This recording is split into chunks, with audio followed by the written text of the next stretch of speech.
आजपर्यंत राजकीय जीवनामध्ये गेले 34 वर्ष काम करतोय। 34 वर्षाच्या राजकीय जीवनामध्ये खासदारकीपासून सुरुवात केली आणि आता उपमुख्यमंत्री पदापर्यंत अनेक पद भूषवली। पण अनेक सरकारमध्ये काम केले, अनेक वेगवेगळे सरकारी कार्यक्रम देखील बघितले, जनतेच्या बद्दलचे कार्यक्रम बघितले। पण आज माझ्या महाराष्ट्राच्या कानाकोपऱ्यात आणि तुम्ही तर इथं बसलाय पुण्याच्या बालेवाडीमध्ये, आज आपल्या महाराष्ट्रातल्या सर्व जिल्ह्यात आम्ही इथं जे बोलतोय तिथं देखील कार्यक्रम त्या भागातले पालकमंत्री, त्या भागातले लोकप्रतिनिधी, त्या भागातल्या माय भगिनी सगळ्याजणी त्या ठिकाणी उपस्थित आहेत आणि ते सगळं इथं चाललेली भाषणं ऐकतात। मी त्यांना देखील मनापासून नमस्कार करतो। अख्खा महाराष्ट्र आज आमचा बहिणीमय झालाय, माझी बहिणीमय झालाय आणि अशा प्रकारचं चित्र पहिल्यांदाच महाराष्ट्रामध्ये घडतंय। उद्याच्या 19 तारखेला रक्षाबंधन आहे। रक्षाबंधनाच्या निमित्तानं भाऊ बहीण हे एकत्र येत असतात। भावाला बहीण राखी बांधून त्या ठिकाणी ओवाळत असते। आम्ही तर गेले काही दिवस महाराष्ट्राच्या कानाकोपऱ्यामध्ये फिरतोय, इतक्या मायमाऊली अशा राखी बांधतात, खरोखरीच त्याचं मनापासून समाधान मिळतं। ज्या उद्देशाने महायुतीच्या सरकारने यावेळेसचा अर्थसंकल्प सादर करत असताना मी आपल्या मार्फत महाराष्ट्रातल्या सगळ्या माझ्या बंधू भगिनींना सांगतो की असा कुठलाही वेगळा काही आमच्या मनामध्ये भावना नव्हती। फक्त आपल्या शिवछत्रपतींच्या महाराष्ट्रामधली, शाहू फुले आंबेडकरांच्या महाराष्ट्रातली महिला ही अधिक सक्षम झाली पाहिजे, अधिक सबल झाली पाहिजे। इतके दिवस आपण पहिलं, दुसरं, तिसरं, चौथं 4 महिलांची धोरणं आणली, महिलांना मान सन्मान प्रतिष्ठा प्राप्त करून दिली, वेगवेगळ्या पदावर देखील त्यांना संधी दिली आणि त्या संधीचा उपयोग देखील त्यांनी अतिशय चांगल्या प्रकारे केला।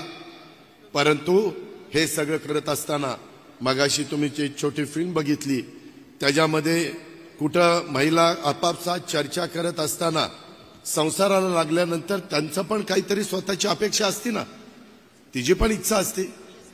आमची खुरपणीला जाणारी महिला असेल, आमची कचरा गोळा करणारी महिला असेल, आमची त्या ठिकाणी कचरा गोळा करणारी, झाडू पोतना करणारी, धुणं भांडी करणारी, किती प्रकारची कामं आपल्या महिला त्या ठिकाणी करत असतात। परंतु ती कामं करत असताना स्वतः करता ती काही करत नाही। ती फक्त स्वतःच्या मुलाकरता, मुलीकरता, स्वतःच्या नवऱ्याकरता आणि सासरच्या मंडळीच्या करता करत असते। तिच्या मनात काही आलं तर ती म्हणते नको आपल्या मुलाबाळांना करू, नको आपल्या पतीला करू, नको आपल्या सासरच्या मंडळींना करू, आणि तिला काही घ्यायचं असेल तर ती मनामध्ये त्याला थांबवण्याचा प्रयत्न करते। आणि हेच कुठंतरी मुख्यमंत्र्यांनी, आम्ही दोन्ही उपमुख्यमंत्र्यांनी, मंत्रिमंडळातल्या सगळ्यांच्या लक्षात आलं होतं काय करता येईल, काय करता येईल। अनेक वर्ष अनेकांनी आम्ही कामं केलेली आहेत। देवेंद्रजी 5 वर्ष मुख्यमंत्री होते, एकनाथरावजी गेले 2-2.25 वर्ष मुख्यमंत्री आहेत, अनेक वर्ष सिनियर मंत्री म्हणून त्यांनी काम केलंय। मंत्रिमंडळामध्ये पण अनेक मान्यवर आहेत, मी पण अनेक पदं भूषवलेली आहेत। 10व्यांदा यंदा अर्थसंकल्प सादर केलाय। विरोधक कारण नसताना टीका टिप्पणी करतात। पहिल्यांदा काय म्हणाले, अरे ही माझी लाडकी बहीण योजना आणली, परंतु भावांकडे तर ह्यांचं लक्षच नाही। अरे शहाण्यांनो, कोणी सांगितलं तुम्हाला भावांकडे लक्ष नाही? भावांच्याकडे लक्ष दिलंय। 3, 5, 7.5 हॉर्सपॉवरच्या मोटारला भावांच्या करता संपूर्ण वीज माफी। इथून पुढे त्यांनी वीज बिल भरायचं नाही, कोण तुमचं वीज बिल तोडणार नाही।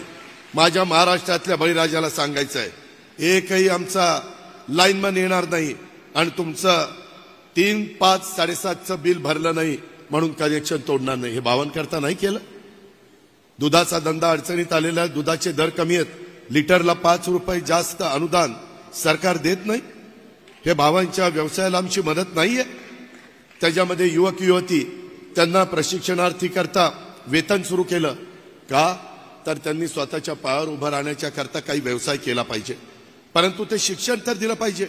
प्रशिक्षण आम्ही देतोय आणि ते प्रशिक्षण घेताय म्हणून वेतन आम्ही देतोय, असं फार क्वचित बघायला मिळतं। परंतु हे सरकार सर्वसामान्य जनतेचं सरकार आहे। हे शेवटच्या माणसाचा चांद्यापासून बांद्यापर्यंत सगळ्यांचा विचार करणारं सरकार आहे आणि त्याच्यातून ह्या चांगल्या चांगल्या योजना आणलेल्या आहेत। आता ह्या योजनेला पहिला तर विरोध केला, काही जण कोर्टात गेले, कोर्टात पण टिकलं नाही। आता तर महिला चांगल्या प्रतिसाद द्यायला लागल्यात, त्यांच्या चेहऱ्यावर एक हसू दिसायला लागलंय, आनंद दिसायला लागलाय, समाधान दिसायला लागलंय। मग काय करायचं म्हणले, हे काही पुढं नाहीये, हे तात्पुरतं आहे। मी राज्याच्या मुख्यमंत्री, उपमुख्यमंत्री आणि आमच्या सगळ्या सहकाऱ्यांच्या साक्षीनं सांगतो, हे आता अजून आमचे 5 महिने ह्या सरकारचे आहेत। हे 5 महिने तर तुम्हाला जवळपास 5 महिन्याचे 7,500 रुपये मिळतीलच, परंतु माय माऊलींनो, बहिणींनो, मुलींनो, पुढेही आपल्याला सातत्य टिकवायचं आहे, ते तुमच्या हातात आहे। हे सातत्य टिकवत असताना तुम्ही पुढच्या पंचवार्षिकला पुन्हा महायुतीला त्या ठिकाणी पाठबळ द्या, पुन्हा तुम्ही आम्हाला संधी द्या। पुढच्या 5 वर्षात तुमच्याकडं 90,000 रुपये 5 वर्षामध्ये देण्याचं काम आम्ही सगळेजण करून देतो।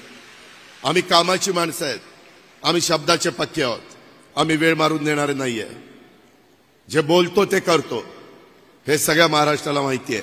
आणि त्याच्यामुळं आज विरोधक जे सांगतात, आता टीका बंद केली तरी काही मधून अधून काहीतरी त्यांना सुचतच असतं, त्याच्याकडे दुर्लक्ष करा। लोकसभेच्या निवडणुकीच्या निमित्तानं पण असंच काहीतरी थातूर मातूर काहीतरी खोटं नाटक सांगितलं, संविधान बदलणार, आणखीन काही करणार, अमुक करणार, तमुक करणार, आणि त्याच्यातनं एक वेगळा नेरेटिव्ह सेट करण्याचा प्रयत्न केला। आता मात्र त्याला बळी पडायचं नाही, ही माझ्या सगळ्या मायमाऊलींना, सगळ्या माझ्या बहिणींना आव्हान आहे। आणि हे सगळं करत असताना कधी कधी आमचे महायुतीचे सहकारी पण उत्साहाच्या भरात सांगतात, हे आम्ही तुम्हाला दिलंय, परंतु तुम्ही काही वेगळं केलं तर आम्ही हे परत घेऊ, हे तुम्हाला दिलंय परंतु डिसेंबरला आढावा घेऊ।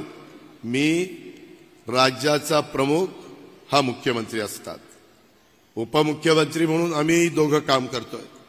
आम्ही तिघांच्या साक्षीनं सांगतोय, महाराष्ट्रातल्या सगळ्या माझ्या मायमाऊलींना सांगतोय, हे पैसे भाऊबीज म्हणून तुम्हाला दिलेले आहेत, हे पैसे परत घेण्याकरता दिलेले नाहीत। हा तुमचा हक्क आहे, हा तुमचा अधिकार आहे। आणि त्यामुळं कुणी काही वेगळं बोलत असतील तर त्याच्यावर विश्वास ठेवू नका। कुणी काही बोललं तर लगेच त्याच्यावर आमच्यावर टीका टिप्पणी होती। सरळ त्यांना सांगा, आम्हाला त्या दिवशी तिघाही भावांनी सांगितलंय, कुणी आम्हाला दिलेलं काही आमचं काढून घेऊ शकत नाही। जे दिलेलं ओवाळणी आहे ती तुमची आहे आणि ती तुमच्याकडेच राहणार आहे। ही पण गोष्ट अतिशय स्पष्टपणे मी आपल्याला सांगतो। आज जवळपास 1,08,00,000 माझ्या मायमाऊलींना आणि माझ्या बहिणींना, माझ्या त्या ठिकाणी असणाऱ्या मुलींना हे पैसे मिळालेले आहेत। 1,03,00,000 लाभार्थ्यांच्या खात्यावर पैसे मंजूर झालेत। 1,08,00,000 फॉर्म मंजूर झाले आणि एवढे पैसे त्या ठिकाणी मंजूर झालेले आहेत। त्याच्यामध्ये मगाशी आदितीनं सांगितलं तसं पोर्टल, ॲप, ऑनलाईन ह्याच्यामध्ये अडचणी आल्या। पहिल्यांदा इंग्लिश फॉर्म भरायचा का मराठी भरायचा, आता इंग्लिश नाही भरला, मराठी भरला तर मिळणारच नाही। आम्ही तुम्हाला मदत करण्याच्या करता, देण्याच्या करता, माझ्या माय माऊलींना त्या ठिकाणी त्यांना सबल करण्याच्या करता ह्या योजना घेतल्यात। त्याच्यामुळे हे जे काही सांगतायत ह्याच्यावर अजिबात विश्वास ठेवू नका। आज ज्या प्रचंड संख्येने तिथं उपस्थित आहात, थोडीशी आमची अडचण झाली, मुख्यमंत्र्यांची इच्छा होती असा खुल्या मैदानामध्ये हा कार्यक्रम घ्यायचा, परंतु कधी अचानक पाऊस आल्यानंतर अडचण येते। त्याच्यामुळे थोडी वेगवेगळे अशा प्रकारचे आपण 1 नंबर, 2 नंबर, 3 नंबर असे हँगर उभे केलेत। तिकडं पण महिला बघतायत, महाराष्ट्रात सगळीकडे महिला बघतायत। आणि ह्या निमित्तानं आपण आपली काळजी घ्या, ह्याचा चांगला विनियोग करा। उद्याच्या काळामध्ये अनेक वेगवेगळ्या प्रकारचे निर्णय घेतलेत, ते सांगून मी आपला सगळ्यांचा जास्त वेळ घेत नाही। परंतु आजपर्यंतच्या ज्या ज्या काही गोष्टी आमच्या राजकीय जीवनामध्ये आम्ही केल्या, त्याच्यामध्ये सगळ्यात आनंदाचा दिवस कोणता असेल तर तो आजचा दिवस आहे। कारण आमच्या 1 कोटीच्या पेक्षा जास्त महिलांच्या अकाउंटला हे आमची ओवाळणी ही पोचलेली आहे आणि पुढेही ह्याचं सातत्य टिकणार आहे, ह्याचं सातत्य राहणार आहे। मी अर्थमंत्री म्हणून सांगतोय, मुख्यमंत्री आणि उपमुख्यमंत्र्यांच्या साक्षीनं सांगतोय। त्याच्यामुळं दुसरी कुठलीही भावना मनामध्ये आणू नका। ही मात्र तुम्हाला आग्रहाची, नम्रतेची, कळकळीची विनंती. परंतु तुम्हाला सगळ्यांनाच माहिती आहे की आपण नेहमी खरं बोलत असतो. त्याच्यामुळे जाता जाता एकच सांगतो की पुढं 5 वर्ष ह्या सगळ्या योजना, वीज माफीच्या, 3 गॅस सिलेंडरच्या, माझी लाडकी बहीण योजनेच्या, मुलींना मोफत शिक्षणाच्या, त्याच्यामध्ये असणाऱ्या प्रशिक्षणाला वेतन देण्याच्या, प्रशिक्षणाला, अशा अनेक योजना आहेत. या योजना पुढं चालू ठेवायचं का नाही हे तुमच्या हातात आहे. तुम्ही म्हणाल कसं, तर ते असं की पुढे ज्यावेळेस निवडणुका लागतील त्यावेळेस महायुती, त्याच्यामध्ये धनुष्यबाण, कमळ आणि घड्याळ, एवढं लक्षात ठेवा. पुढं कायम 5 वर्ष या योजना चालू राहतील. कोणाला वाटेल अरे ह्यांनी राजकारण नाही आणलं, राजकारण नाही आणलं, खरं ते सांगितलं. उगेच काहीतरी वेगळ्या पद्धतीनं बोलू नका. त्यामुळं ह्या सगळ्या गोष्टीचा विचार करा आणि एक चांगल्या प्रकारे राज्याच्या मुख्यमंत्र्यांच्या नेतृत्वाखाली जे सरकार पुढं चाललेलं आहे, जे सरकार विकासाचं काम करत आहे, आज केंद्र सरकारमध्ये आपल्या विचाराचं सगळे लोक आलेले आहेत. आज आपल्या पुणे शहराचे प्रतिनिधी आपले मुरलीधर रुक्मिणी किसन मोहोळ हे देखील इथं आहेत. आपलं काही अडलेलं काम ते पण करतील.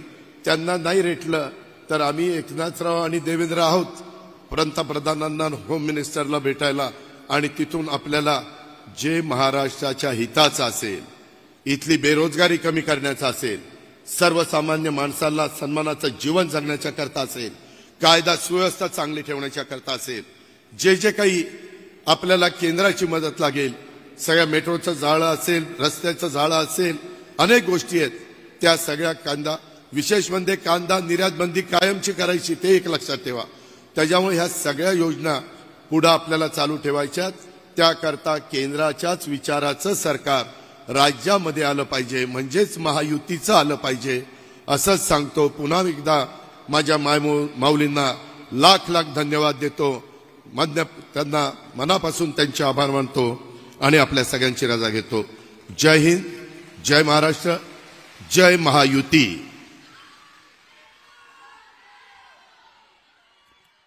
अजितदादा, जेव्हा